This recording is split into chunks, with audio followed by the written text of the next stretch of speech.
You ask Tiger to solve. This deals with linear equations with one unknown. The final result is x equals -8. Let's solve it step by step. Simplify the expression. Expand the parentheses. Simplify the arithmetic.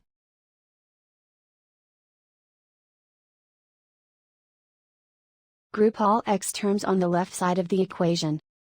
Subtract 3x from both sides. Group like terms. Simplify the arithmetic.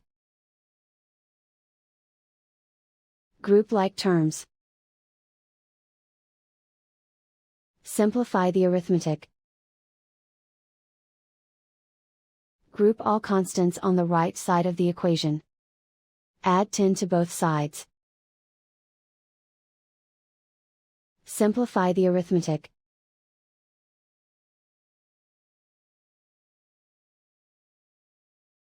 Convert the x into a positive number.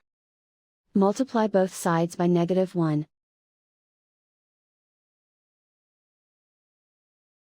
Remove the ones.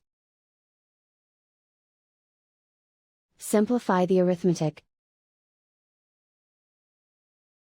And so the final result is x equals -8.